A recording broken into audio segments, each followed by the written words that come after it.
Olá pessoal, muito bem-vindo ao nosso podcast Chácara Talk de número 171. Nós temos usado sempre esse espaço do podcast para dialogarmos acerca das reflexões que acontecem no contexto da nossa comunidade local, a Chácara Primavera.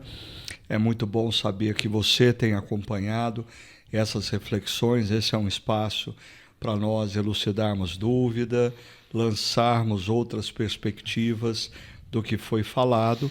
E hoje nós vamos estar conversando sobre a reflexão que finalizou a série de mensagens Deus, por quê?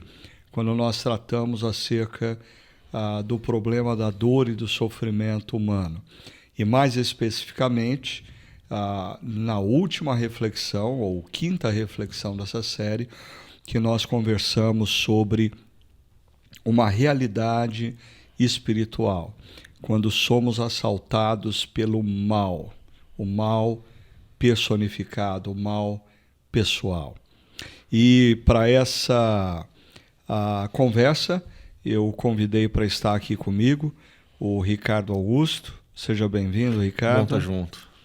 E a razão pela qual convidei o Ricardo Lá vem. é porque, assim, como corintiano, ele se tornou especialista em dor e sofrimento, então a gente precisa de um testemunho pessoal da parte dele. E tem um tempo de deserto, porque assim, tem um palmeirense sempre presente na minha vida, então tem esses sobreposições de sofrimento, né? Sim.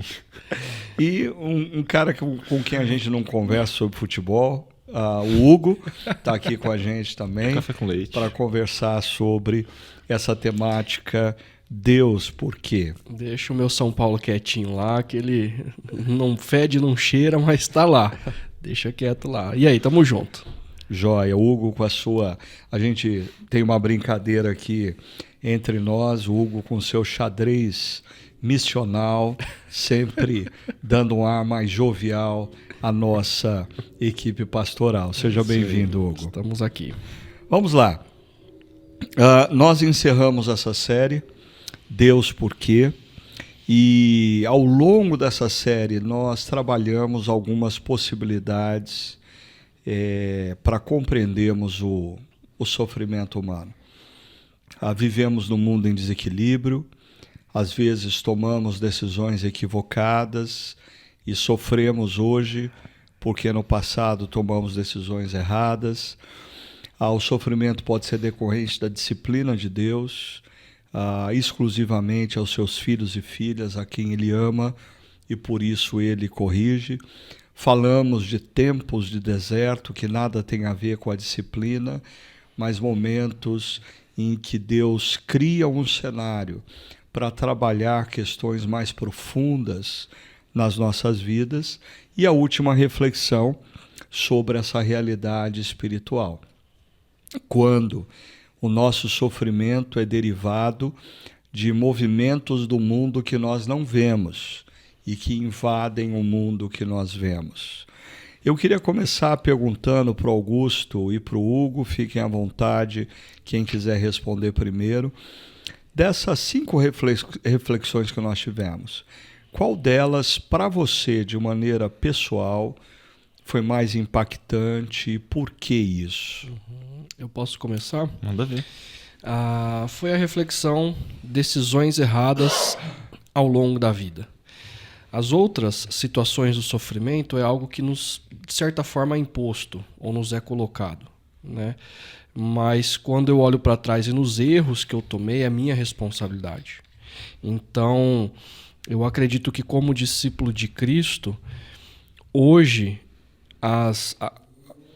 quando eu olho para a minha vida, para o momento de vida ao qual Deus colocou sobre responsabilidade nas minhas mãos, e a gente citou, né, aquele texto que as nossas escolhas elas terão consequências para o nosso futuro e também para o legado que deixaremos, né? Então eu olho para esse momento como algo altamente significativo. Eu não posso deixar a vida me levar. os meus impulsos, os meus desejos, as pessoas que eu ouço ao redor, ou eu devo escolher bem as pessoas que eu ouço, né? Então eu acho que essa chamou muito a minha atenção pessoalmente. Inclusive também em relação aos outros desertos da vida, né? Decisões do mundo em desequilíbrio, a tempo de disciplina de Deus, a realidade espiritual, as batalhas espirituais, como eu vou responder a isso? Né? Então passa por aquilo que eu tenho como responsabilidade. Mas a mensagem que mais falou ao seu coração foi a mensagem que reflete sobre decisões equivocadas Isso. ao longo da vida, gerando sofrimento Isso. no presente e No talvez no futuro. Exatamente. Né? E você, Augusto, como que você... Eu iria vê? de uma outra mensagem, assim. Eu acho que, pensando no meu coração, a que atacou a rinite, sabe, assim, no final do encontro, que lacrimeja o olho, foi a Tempos de Deserto, ali com o Salmo 57. Porque eu acho que todos nós, quando a gente olha para trás, a gente reconhece tempos de deserto. E a mensagem teve 2 focos que para mim foram muito certeiros.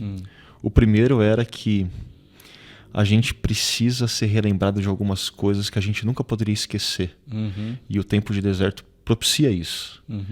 E eu acho que esse sentimento não é só meu, mas assim, eu acho que é de todos. Acho que todos nós experimentamos de uma espécie de Alzheimer, né? Que a gente esquece o que a gente não podia esquecer. E tempo de deserto vai relembrando. Relembra quem está no controle, relembra quem está cuidando, reorienta o coração. Né? Então foram 7 itens e os 6 tinham a ver com relembrar coisas que a gente não podia esquecer. E o último item, para mim é um item muito marcante, que tem esse anseio pelo reino de Deus. Assim, por aquilo que Deus ainda vai fazer. E eu anseio demais por isso. Assim, eu estava no meio das férias e eu, domingo, estava por Campinas, falei, eu vou visitar uma igreja. Aí acabou que as igrejas que eu ia visitar, eu não consegui visitar, eu estava na nossa igreja. Assim, Que bom que você veio visitar a nossa igreja. Eu vim da nossa, né? O André até tomou um susto quando ele me viu lá. E uma das canções tinha esse tom, assim, mesmo que fosse outra mensagem naquele domingo, né? E toda vez que esse tema de anseio do reino emerge, o meu coração ele bate mais forte. Então essa mensagem foi muito marcante para mim, foi muito marcante. E aproveitando que vocês fazem menção dessas 2 mensagens, uma sobre decisões equivocadas, outra sobre tempos de deserto, deixa eu aproveitar e revisitar essa questão das decisões equivocadas. O que vocês acham que uma pessoa pode fazer e deve fazer quando ela constata que parte do sofrimento que ela vive no presente é decorrente de decisões equivocadas no passado? O que fazer? Primeira coisa assim, na minha experiência de vida e olhando para a vida de outras pessoas, é o arrependimento. Ela precisa assumir, eu errei. Interessante, à luz da mensagem, a reflexão de ontem, arrependimento é algo que impacta e move a eternidade na nossa direção. Exatamente. Porque, assim, já vi situações onde a pessoa ela se arrepende das consequências, não do erro que ela cometeu. Né? Então, assim, se ficasse oculto, talvez ela voltaria a fazer ou continuaria fazendo. Mas a gente precisa lembrar que a nossa decisão errada antes é uma decisão de oposição a Deus e à vontade dele. Então, primeiro, assumir, eu errei, minha motivação foi errada e por aí vai. Segundo, confessar para alguém. Além de confessar para Deus, confessar para alguém. Porque todos nós precisamos verbalizar para outra pessoa mais madura, mais sábia, que vai nos orientar no caminho de Deus. Porque naquele momento que eu erro, muitas vezes eu tô cego. Ou eu tô, como é que fala? Anestesiado pelo meu erro. E eu preciso confiar em outro alguém. Que não eu. Né? Então eu acredito que ter amigos espirituais que vão nos direcionar para o caminho correto, para as decisões, princípios e valores da palavra, é fundamental naquele momento. Eu estou cego para mim mesmo e para a situação que eu estou vivendo. Então eu preciso de alguém que está enxergando o que eu não estou enxergando. Então... E eu não sei se vocês concordam, mas existe uma dimensão mística, no bom sentido, nessa questão do estar sofrendo por erros passados, relacionado ao fato de os meus erros passados geraram prejuízos a outros. Me parece, assim, caminhando com um pastor, conhecendo histórias e da minha própria vida, que quando você comete um erro no passado, e esse erro gerou prejuízo a outros, e você não volta para pedir perdão, aí se for possível até restituir o prejuízo causado, parece que a sua vida emperra. A vida não anda para frente. A pessoa aposta que o tempo vai resolver todas as coisas, mas o tempo não vai resolver.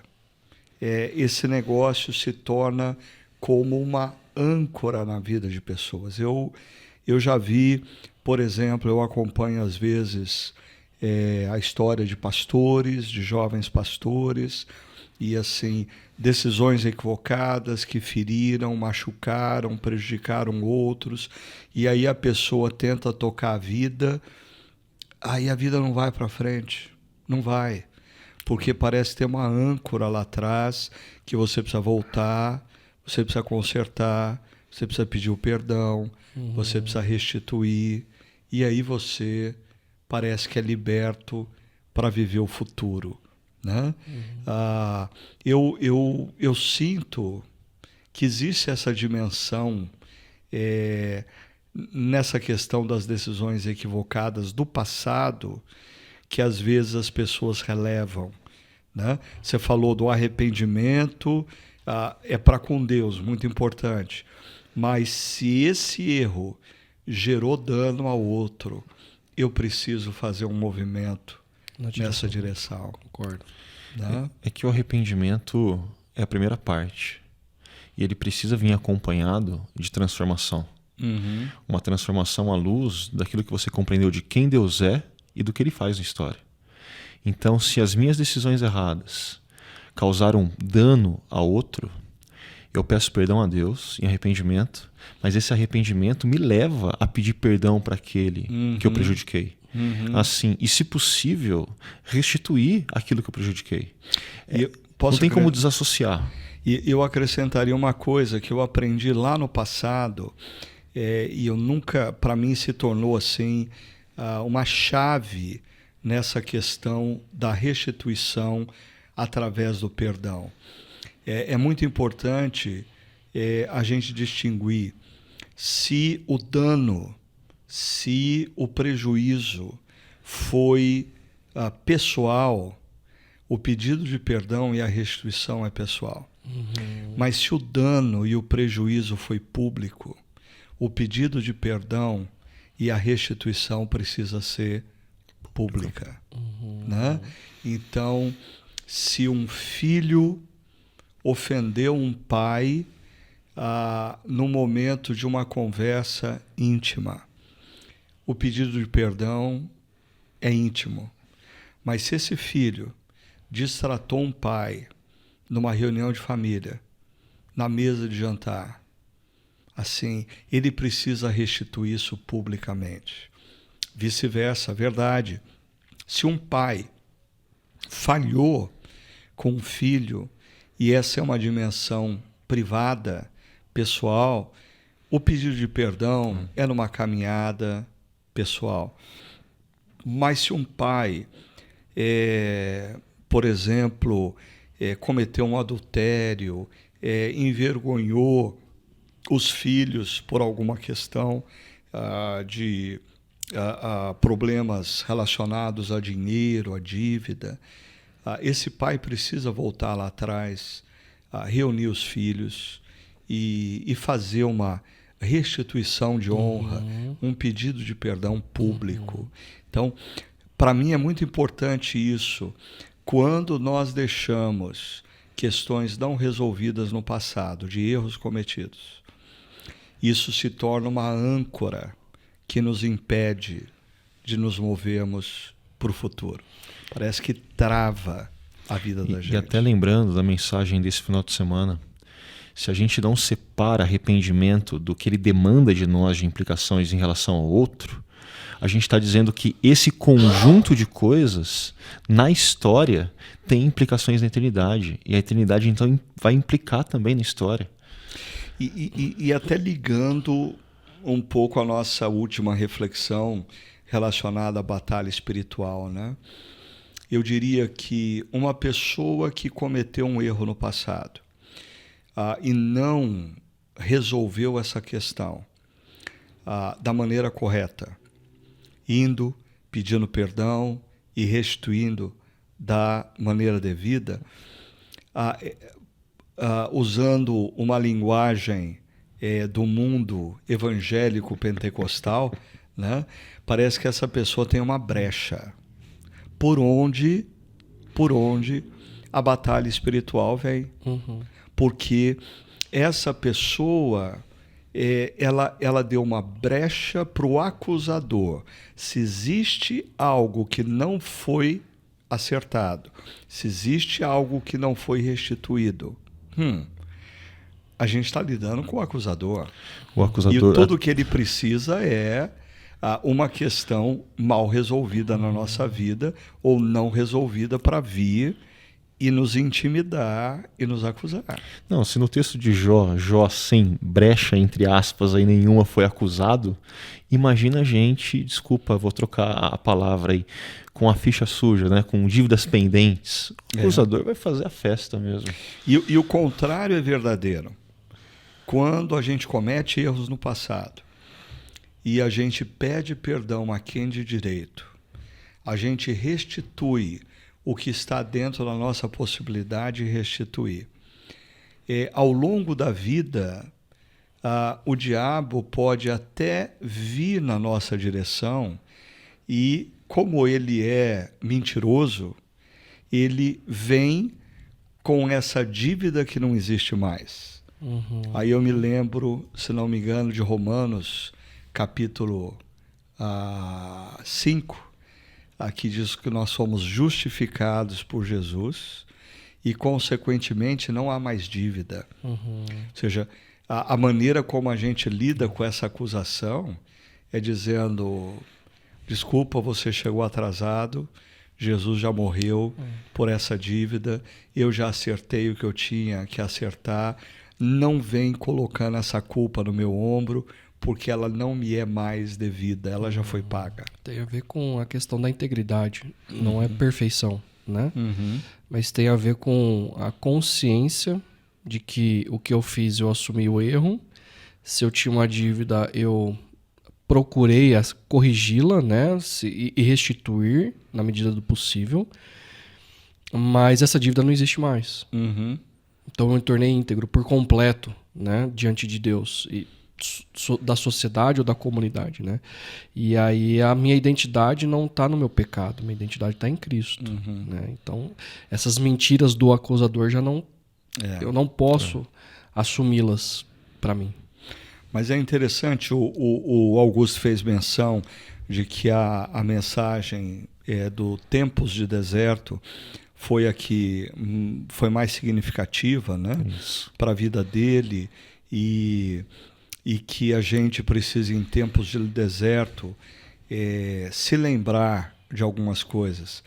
Mas fazendo uma conexão dessa mensagem com a mensagem da realidade espiritual, é interessante como Jesus é levado ao deserto e no deserto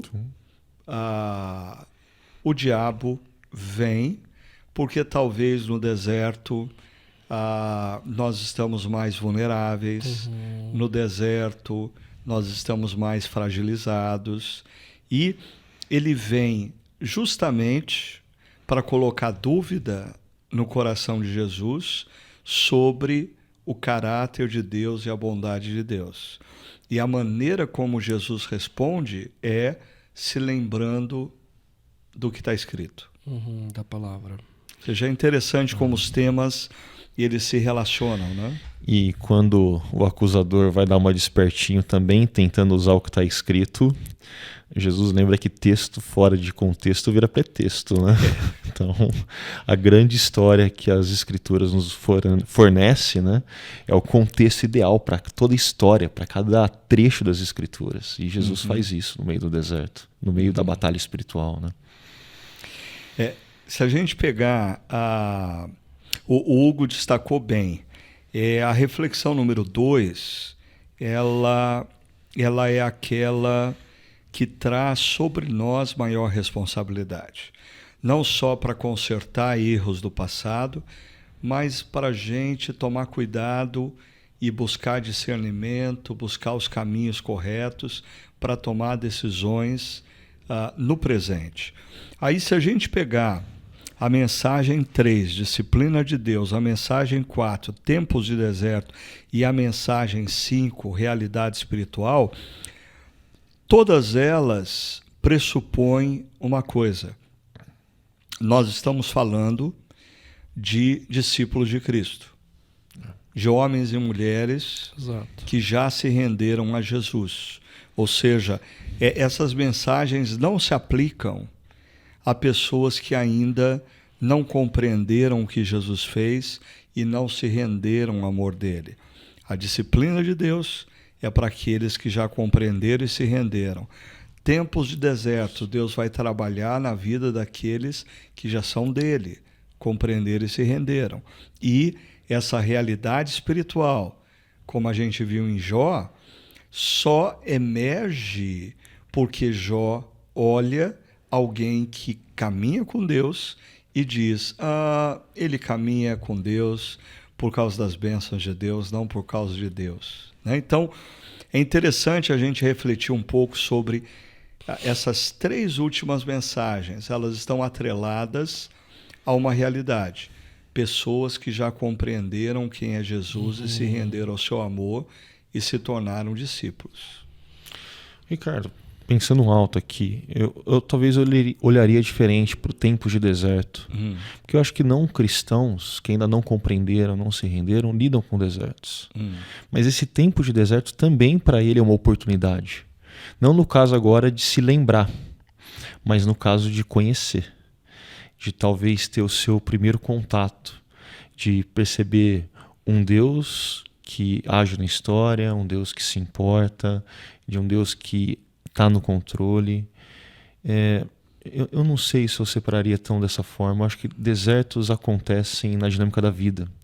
E Deus é tão interessado em cada um de nós que Ele está agindo, até naqueles que ainda não se renderam. E o deserto é uma excelente oportunidade para que aqueles que não se renderam se rendam. Pelo menos assim, pensando alto aqui. E você, Hugo, o que você pensa?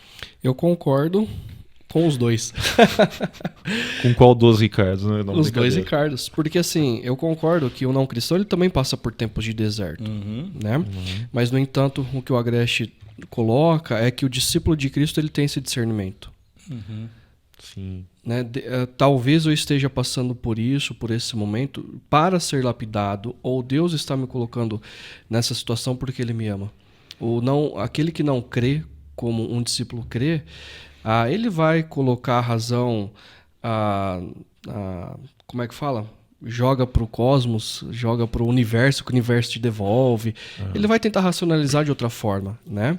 Mas o dia que ele tiver a compreensão do que Cristo fez na cruz por ele e a realidade espiritual, ele vai olhar para trás e ele vai reler a história dele, dizendo, não, esse tempo de deserto, Deus estava lá, Deus estava cuidando da minha pessoa, daquela situação, e foi bom para a minha vida, né? E talvez fazendo um ajuste aqui na minha fala, quando eu digo tempos de deserto, são desertos talvez genéricos, que todo mundo experimenta no dia a dia. Mas eu não vou negar, porque as escrituras dizem que é o que aconteceu com Jesus, que ele vai levado para o deserto, não porque é um acaso na história, mas porque o Espírito Santo o leva até o deserto. Então, acho que aí sim, existem desertos específicos na vida daqueles que são discípulos de Jesus, que acontecem porque não é que a gente parou lá por decisão errada, a gente parou lá porque tropeçou em alguma coisa. Não, a gente parou lá porque o Espírito Santo levou. E tinha coisas que ele queria lapidar em nós. Eu acho que existe uma distinção. Eu acho que você está certo quando você afirma que pessoas que não caminham com Deus, que não creem em Deus ou que não vivem uma vida assim atenta à espiritualidade, elas atravessam desertos. Os desertos, eles não são exclusivos dos cristãos e discípulos de Jesus. No entanto, quando a gente fala do deserto como um cenário criado por Deus para nos lapidar, assim, Deus cria cenários para lapidar seus filhos e filhas. Perfeito. Eu estava tentando pensar aqui numa história bíblica de alguém que não tem um vínculo com Deus e que Deus o coloca no deserto. Eu quase fui tentado a pensar, o filho pródigo. Mas o filho pródigo era filho, né? Assim, ele era filho. E ali talvez a questão não é deserto, ali a questão é a disciplina, né? Então acho que assim, quando a gente fala não cristãos, pessoas que não caminham de maneira séria com sua espiritualidade, vivem desertos, certamente os desertos, mas às vezes existem desertos que são fruto da nossa caminhada longe de Deus. A nossa caminhada distante de Deus nos leva para desertos. Mas quando a gente fala de desertos como cenários criados por Deus para nos lapidar, aí eu tenho a tendência de achar que assim Deus trabalha com seus filhos e filhas. Perfeito. Enquanto uma pessoa não rende ao seu amor, mas pode ser que exista. Eu estou aqui tentando pensar e refletir mais profundamente sobre isso. Não, mas eu acho que essa distinção é importante. De fato, existem desertos que são criados por Deus para filhos e filhas serem lapidados. Acho que isso é inquestionável. É o caso de Davi, como a gente mencionou, né? O tempo de Moisés, de Paulo, todos eles, aí a gente está usando, a imagem do deserto está associada a eles pertencerem a Deus e Deus está forjando a vida deles, né? Mas tem, por exemplo, só jogando lenha na fogueira, Nabucodonosor. É alguém que ele tem por 2 vezes experiência para com o poder de Deus, mas ele tem um sonho, Daniel revela o sonho a ele, e aí então ele é convidado a se render ao senhorio de Deus sobre toda a história, e ele não se rende. E Deus fala, se você não se render e não reconhecer, você vai se tornar como um animal no campo. E ele não reconhece. E ele se torna como um animal no campo por 7 anos. Até que ele então reconhece a sua condição, ele volta e ele diz para toda a Babilônia que só existe um Deus sobre toda a terra, que é o Deus de Daniel. Né? Então me parece que assim, esse orgulho dele por ele não se render é um tempo de deserto até que ele reconheça. Mas é um tempo de deserto. Né? Mas não existe inúmeras histórias nas escrituras que nos contem esse tipo de situação. Né?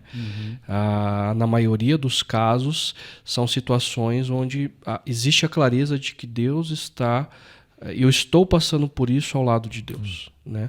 E no caso de Nabucodonosor é uma situação de orgulho, até que ele reconheça quem é o Senhor dos céus e da terra. Né? Ok, e vamos nos concentrar agora na temática da nossa última reflexão. Realidade espiritual quando somos assaltados pelo mal. Né? Primeiro, nós conversamos sobre o livro de Jó, esse livro um tanto quanto estranho, né? Devido ao fato de que nós estamos diante de um livro que é o mais antigo da Bíblia, mas não tem hebreu nenhum ali, o tempo em que ele acontece é desconhecido, o local é desconhecido, o autor é desconhecido, mas o tema central desse livro: pode Deus ser amado simplesmente por quem ele é? O que vocês acham? Eu concordo que Jó é um livro estranho, mas eu confesso que eu gosto muito de Jó. Não, a pergunta é: pode Deus ser amado simplesmente pelo que ele é? E eu confesso que eu demorei para perceber essa pergunta como o tema central desse livro, que é esquisito, mas que eu gosto bastante. E à medida que você vai relendo essa história e vai percebendo como ela é construída, essa pergunta fica bem latente, mas é impossível chegar no capítulo 42, no final dela, e perceber que a resposta é sim. Ou é impossível você ir olhando para o todo das Escrituras e perceber que assim, Deus é amado não por aquilo que ele dá, mas ele é amado porque ele ama. Eu gosto muito quando João fala que nós amamos a Deus não por conta do que ele faz, mas porque ele nos amou primeiro. O nosso amor é uma resposta a esse Deus que na linguagem joanina é amor. Então a resposta é sim. Nós podemos sim amar a Deus, dado a bondade do seu caráter, o seu caráter amoroso, e não apenas por aquilo que ele pode fazer ou pode dar. Agora, dentro de uma sociedade de consumo, de uma cultura altamente consumista, a tentação de fazer Deus ser um balconista que dá aquilo que a gente quer e que a gente, assim, amor passa longe, porque na verdade a gente só está preocupado com o que ele está dando, é muito grande. Eu, diferente um pouquinho do Augusto, eu acho que no próprio seminário essas questões já foram levantadas acerca do livro de Jó. Então eu, talvez até por influência, né, tenha sempre olhado para o livro de Jó a partir desse ponto de vista. Será que Jó ama a Deus porque Deus o abençoa em todas as esferas? E se eu tirar todas as coisas de Jó, ele vai continuar te amando? Né? Então eu sempre li a partir dessa perspectiva. E se Jó fosse não apenas a poesia, se Jó fosse uma narrativa e a gente olhasse para todos os dias da vida de Jó, eu acho que a grande expectativa, se fosse um seriado, né? Eu acho que o criador, o roteirista, ele sempre levantaria essa pergunta: será que Jó no próximo capítulo vai continuar amando a Deus? Será que ele perdeu os filhos e ele vai continuar amando a Deus? É possível isso? Então eu sempre tive essa perspectiva. Mais um livro que me ajudou muito a entender isso e trazer para minha vida pessoal foi o Francis Chan, naquele livro Louco Amor. Ele, num dos capítulos, ele tenta nos colocar em situações onde os exemplos que ele dá, ele nos leva a nos colocar nesse ponto. Ele diz assim, que as nossas orações, elas são muito orações por agradecer coisas materiais, mas nunca para nos aproximar de Deus. E duas orações que me chamaram a atenção foram: Deus, eu vou pegar o carro agora e eu quero estar mais próximo do Senhor, se eu sofrer algum acidente ou não. Eu continuo te amando. Deus, eu tenho, no meu caso, 3 filhos, mas se eu perder um dos 3 filhos, o que eu não quero, mas se eu perder um dos 3 filhos, eu vou continuar te amando. Então ele levanta esses tipos de oração ou de questionamento para de fato nos trazer o centro se eu amo a Deus por quem ele é ou por aquilo que ele me deu. Então, vira e mexe eu faço esse tipo de oração. Então, às vezes eu estou trabalhando de casa e aí as crianças estão na rua e aí surge aquele pensamento: puxa, mas e se um carro vier correndo e atropelar os meus filhos? A sensação eu não estou no controle, nunca estive no controle, e essa é a realidade. Mas eu vou continuar amando a Deus e eu preciso confiar no caráter de que Deus está cuidando dos meus filhos, porque meus filhos pertencem a Ele. Agora, vamos ser honestos aqui. De repente, vocês perdem a função como pastores, alguém os difama de maneira que vocês têm as portas fechadas para toda e qualquer outra igreja, suas esposas os abandonam e os amigos viram as costas para vocês. E aí vem a notícia, não que um filho do Hugo morreu, mas os 3 morreram. Ainda dá para amar a Deus? É uma boa pergunta. Esse é o dilema. Porque eu acho que o livro de Jó, ele tem uma armadilha para a gente. Uma coisa seria Deus falar assim: Jó, você vai passar por tudo isso, mas no final você vai ter tudo de volta. E 4.000 anos depois você ainda vai ser famoso por ter resistido e não pecado contra mim. Aí eu vou fazer igual o diabo diante de Deus, até eu. Mas a grande questão no livro de Jó é que Jó, até chega o final do livro, capítulo 42, e Jó não sabe o que aconteceu. Exato. Jó não sabe por que sofreu. Exato. E aí acho que está uma questão, seja nos desertos, seja nos diferentes tipos de sofrimento que a gente encara. A gente vai fazer essa oração, Deus, porque Jó está fazendo ela por Jó quase vai fazer, 36 capítulos. Né? Deus, por que está acontecendo isso? E termina a história, ele não tem resposta. Responde. Assim, vai terminar as nossas histórias e a gente não vai ter essa resposta. Mas o que a gente precisa não é ter a resposta do porquê a gente passou pelo que passou. O que a gente precisa é de Deus entrando em cena e assim... Eu olho muito para essa cena quando Deus intervém. Tem amigos ali jogando truco, dando aquele blefe, vou pedir, não vou pedir. Deus já chega no jogo, batendo na mesa, pedindo 9, 12, falou, acabou. Eu vou explicar para vocês aqui o que é o quê. E não tem nada a ver com as perguntas que vocês estão fazendo. Deus nem responde, né? Mas assim, o fato de Deus intervir na história, é isso que a gente precisa. E isso que é suficiente. É isso que vai fazer a gente dizer, antes eu conhecia de ouvir falar, mas agora meus olhos veem. Né? Essa mudança radical na relação que Jó tem com Deus. E diante disso, assim, eu olho para Jó, por que eu gosto tanto desse livro? Porque a gente não vai ter as respostas para as perguntas que a gente tem na história. Mas não é por isso que Deus não deixa que a gente faça. Assim, Deus está permitindo Jó insistir nessa pergunta. É a oração dele. E ele não tem que responder, né? É como se Jó entrasse numa briga com Deus, perguntando por quê, mas ele entra para perder. E perder a briga para Deus é a melhor coisa que acontece para Jó. E é importante a gente alertar aí o pessoal que nos acompanha, né? Que o que você acabou de dizer, que o livro de Jó, do capítulo 3 até o capítulo 37, mais ou menos, o diálogo de Jó com os amigos é em torno dessa pergunta: Deus, por quê? E o livro não responde essa pergunta. Não. O livro não responde essa pergunta.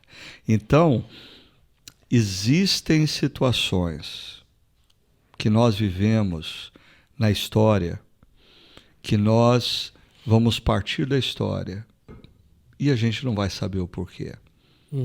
Eu, numa das nossas reflexões, depois que terminou, eu fui para trás do nosso auditório, olhando as pessoas, reagindo das mais variadas formas durante a última música, a oração, e eu vi um casal querido da nossa comunidade que tem um netinho que, por um erro médico, assim, se tornou...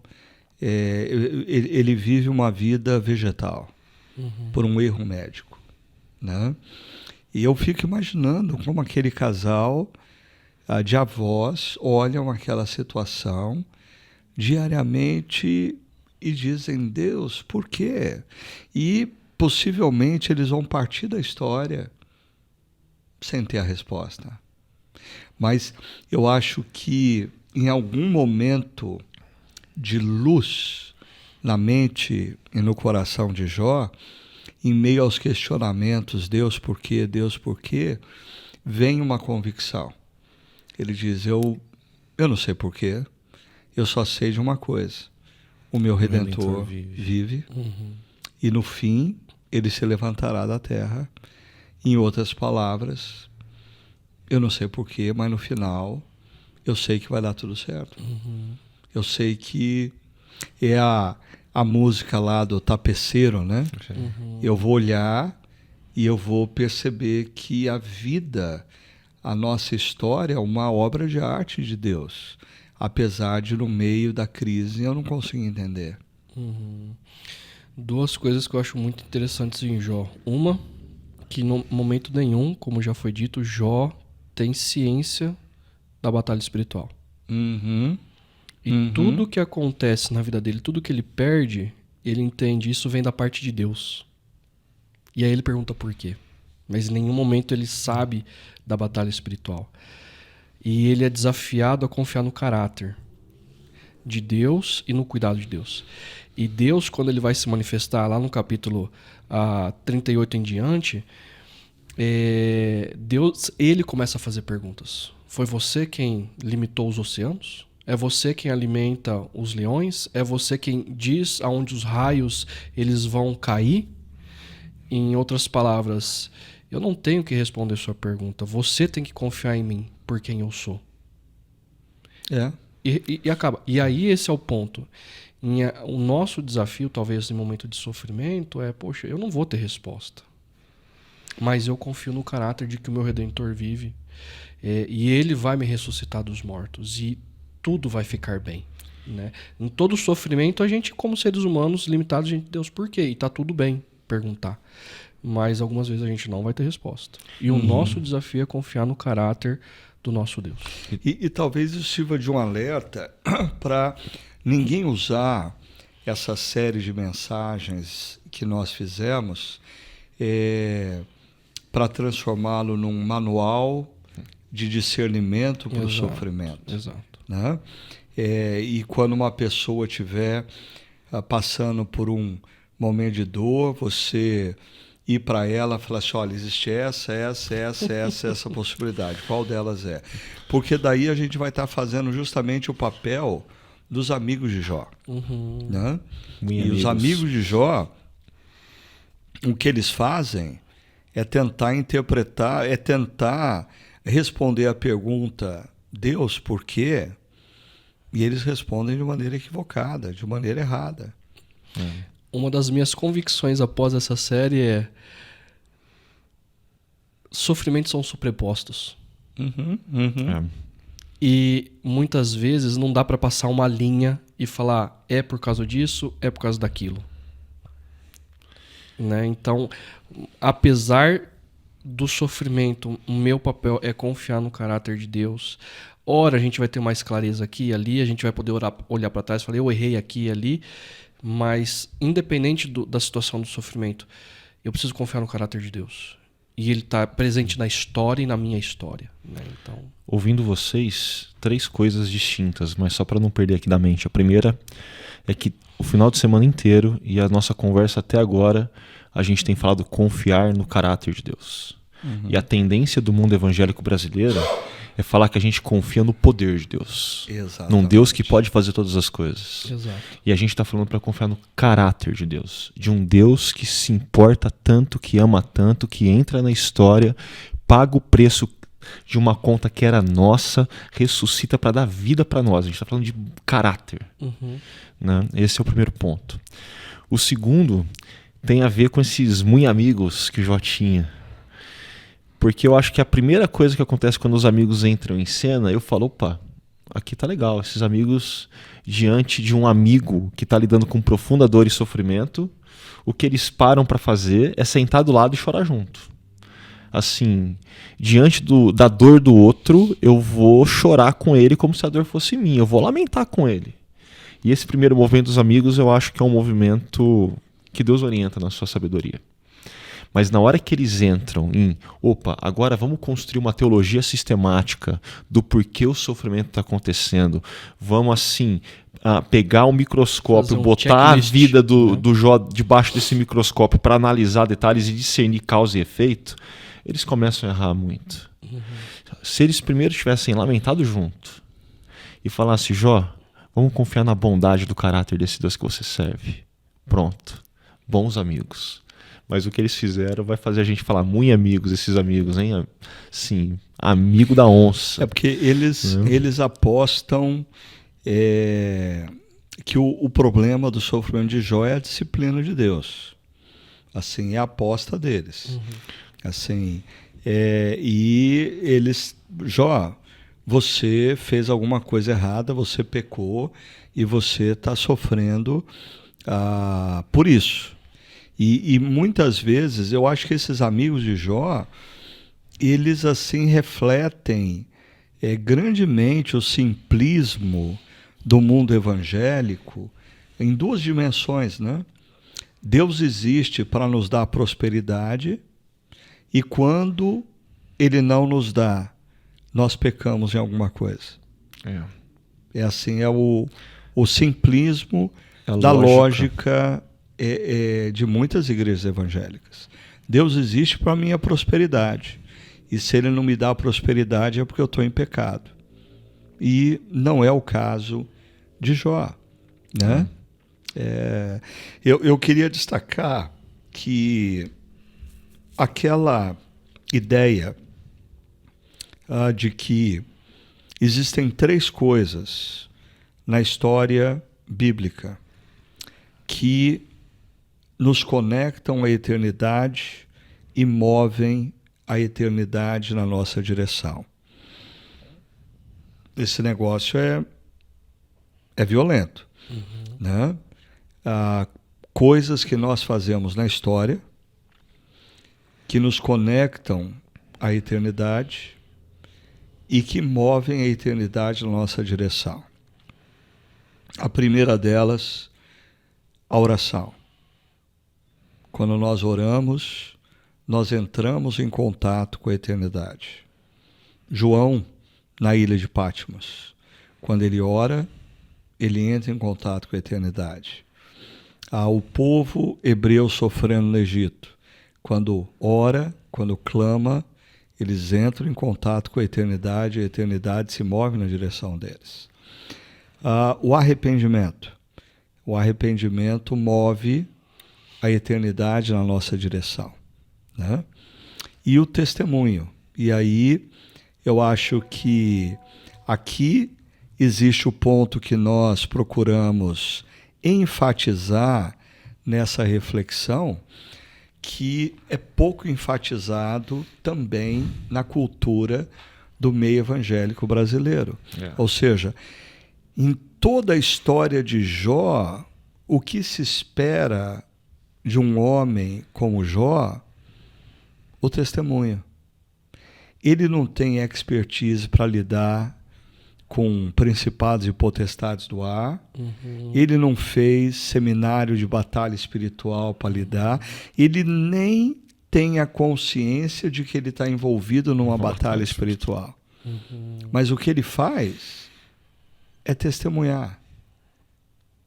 É declarar que ele confia no caráter de Deus e na bondade de Deus.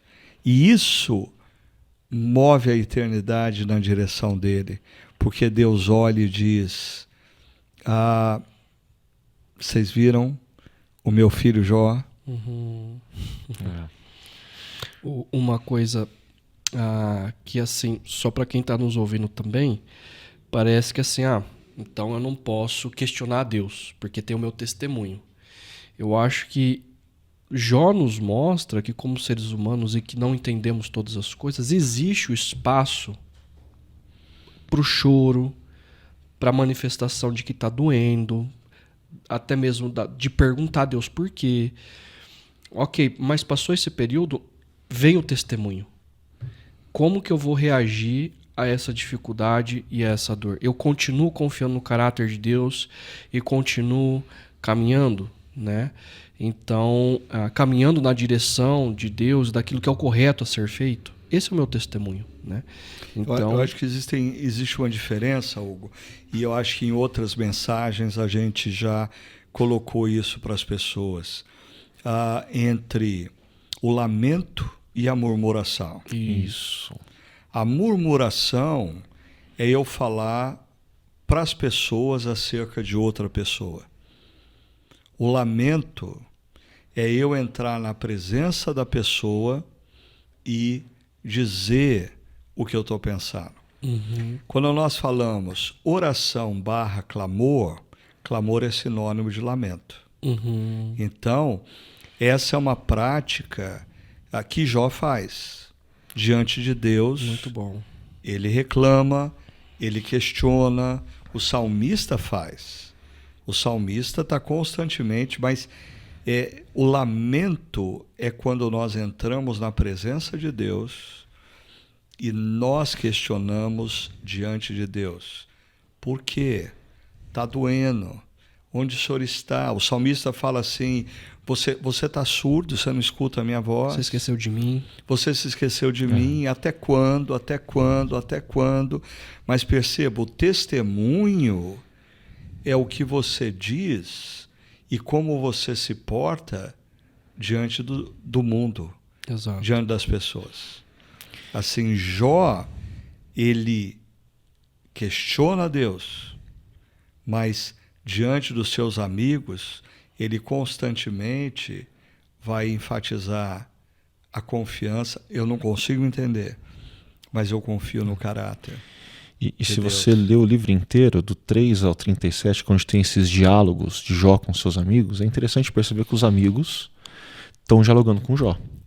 E a resposta de Jó começa sendo para os amigos, mas no meio ele vira uma oração. Porque assim, Jó está lidando com isso, ele está lidando diante de Deus. O lamento é isso. Ele não olha para os amigos e pergunta por quê. Ele olha para Deus e pergunta por quê. Assim, esse testemunho é de alguém que não rompeu com Deus, é de alguém que segue confiando nele. E para mim é tão impactante isso, assim, um testemunho que reverbera na eternidade, que faz Deus olhar, e como você mencionou no início da mensagem, lembrando de Hebreus, falando de que Deus não se envergonha de ser chamado Deus deles. Uhum. É um testemunho que ecoa pela eternidade, é uma coisa assim, é sensacional, é impressionante. E essa questão do testemunho, para mim, eu fiz menção na reflexão de Apocalipse 12, 10 e 11,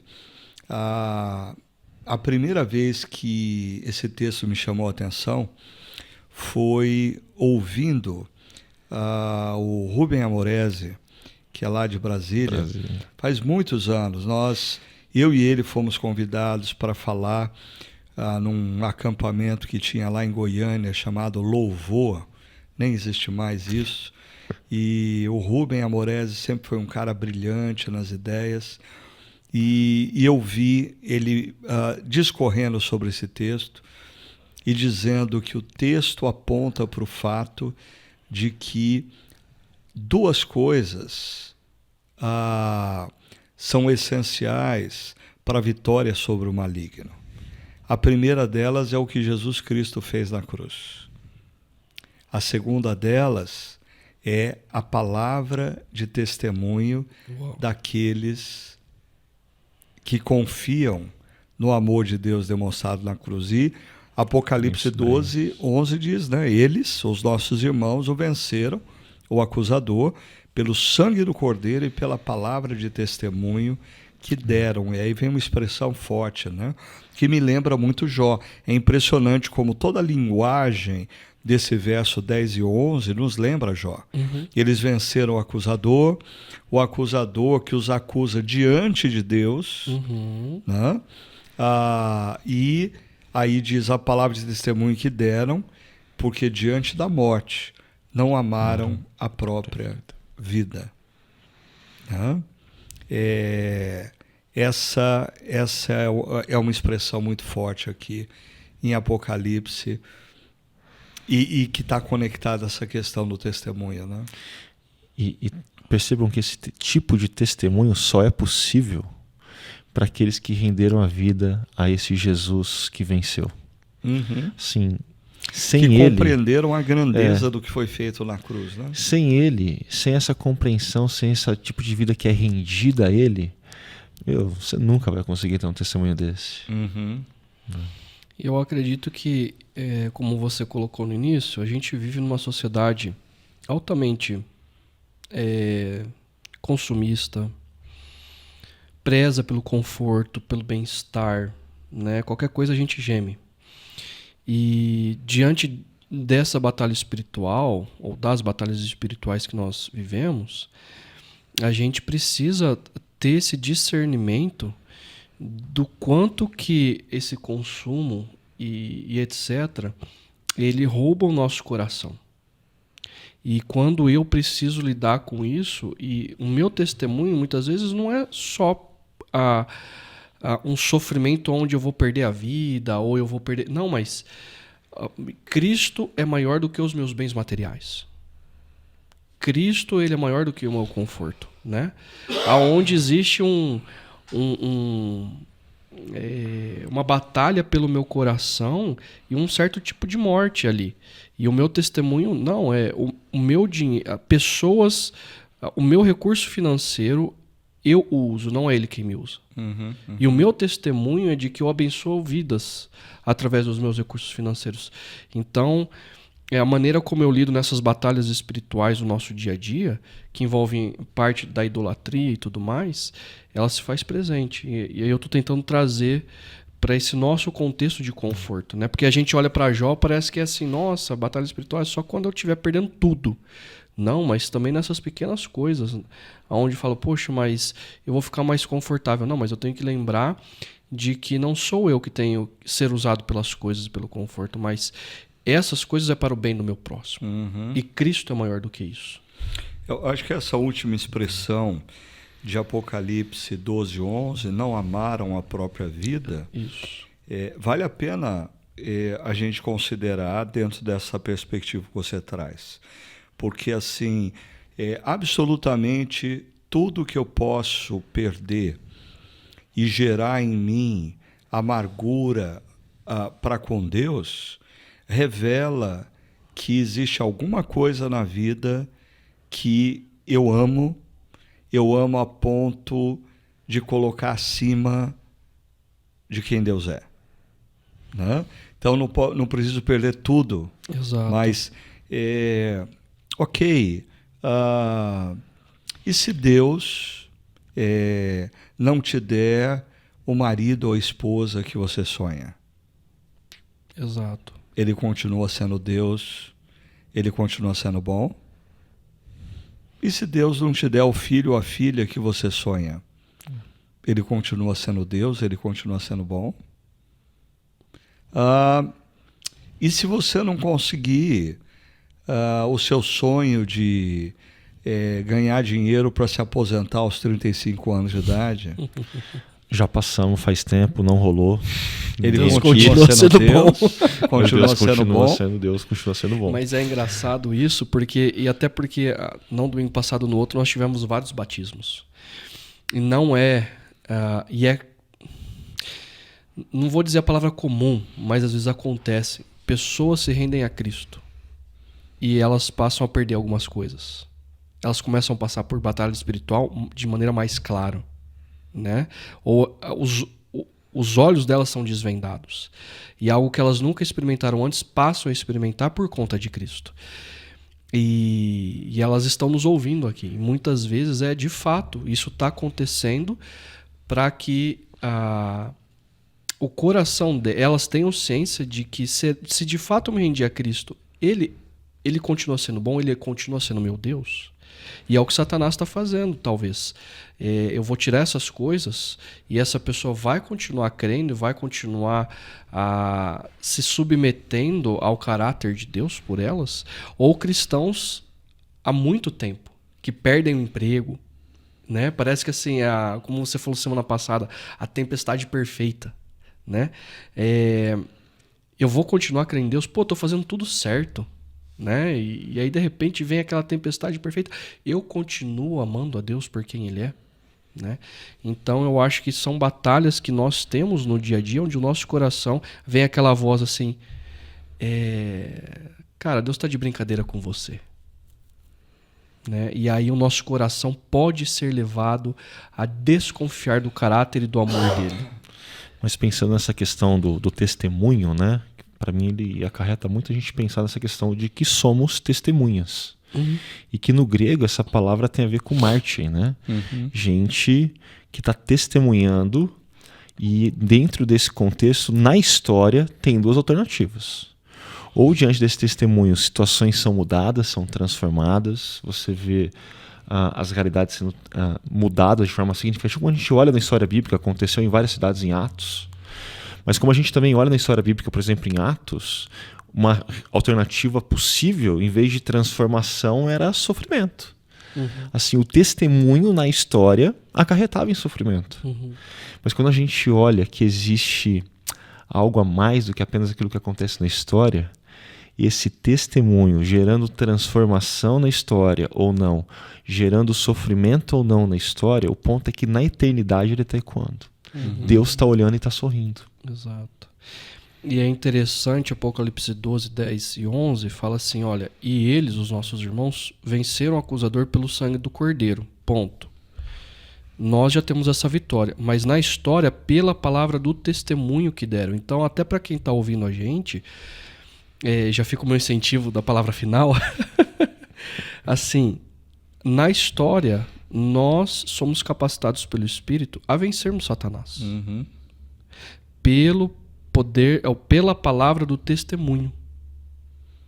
Então, né, resistam a Satanás e ele fugirá de vocês. E como que nós resistimos a Satanás? Tá doendo, mas eu continuo confiando no caráter de Deus. E ele vai providenciar alguma solução diante dessa situação que eu estou vivendo. Mas perceba que o contexto ali de Apocalipse, que fala que eles não amaram, diante da morte, eles não amaram a própria vida, como essa questão do testemunho está ligado a essa concepção que a realidade última não é o que eu vejo. Exato. A realidade última não é o mundo que eu vejo. Eu perdi o carro, eu perdi o emprego, eu perdi um filho querido. Tudo isso me dói muito. Mas a realidade última não é esse mundo, não é. Então, eu acho que nós, até assim, sejam os fundamentalistas, sejam os progressistas no mundo evangélico, parece que nós perdemos a concepção de que a realidade última não é a história, mas é a eternidade. Então nós estamos brigando por coisas no presente como se elas fossem a realidade última. E nós estamos nos esquecendo que não são. Não são. Né? E agora, caminhando aqui para o nosso final, nós encerramos essa série e a reflexão de ontem fazendo menção daquela história altamente poderosa, né, do Horatio Gates Spafford, que diante de um período de grande sofrimento, que se você pegar em 1870, o filho de 4 anos morre, um ano depois o incêndio em Chicago, 2 anos depois as 3 filhas morrem no naufrágio, né? E aí a composição do hino conhecido no Brasil por sou feliz com Jesus, é interessante que eu nunca tinha parado para perceber que, apesar da tradução para o inglês não ser tão precisa, o coro desse hino enfatiza essa questão de que eu sou feliz com Jesus. Só com Jesus. Uhum. Ele me basta. Deus me basta. É possível amar a Deus pelo que Ele é.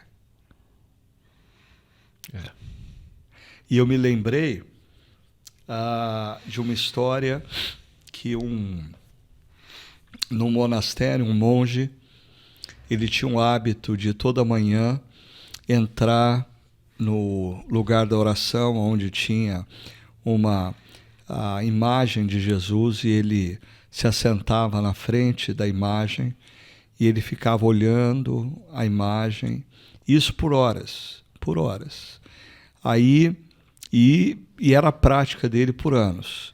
E chegou um jovem nesse monastério para ser formado, e ele percebeu isso, e um dia ele se atreveu a entrar, sentar do lado do cara e perguntar para ele: mas por que você faz isso toda manhã? O que você está fazendo aqui? E aí o monge respondeu para ele: eu olho para ele, ele olha para mim e nós somos felizes.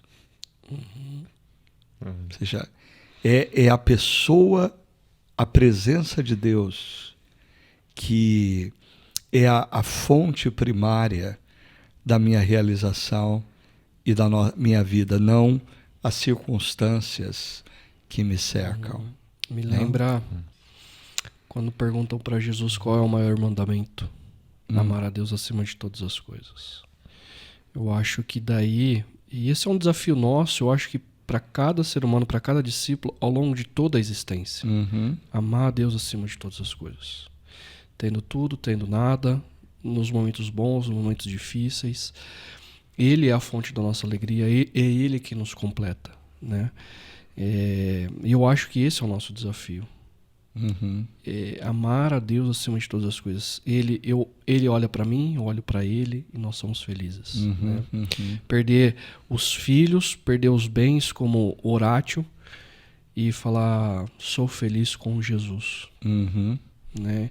Eu acho que esse é o nosso desafio no final de toda a história. Parece para mim um eco da afirmação: a tua graça me basta. Isso.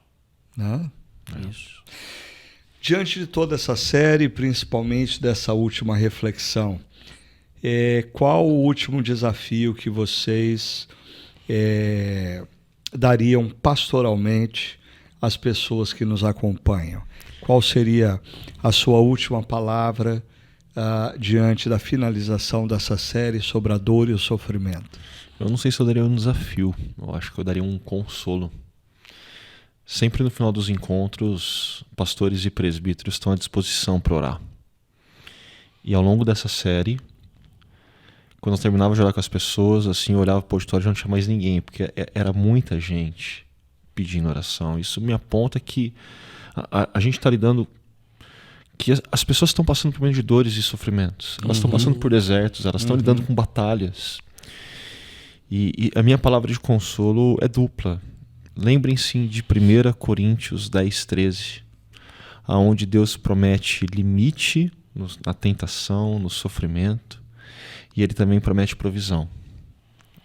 E a minha última palavra, pensando mais em Jó, pensando nesse último domingo, final de semana, melhor dizendo, é que quando Jó diz: eu sei que o meu Redentor vive e em breve ele se levantará, isso está no meio do livro de Jó.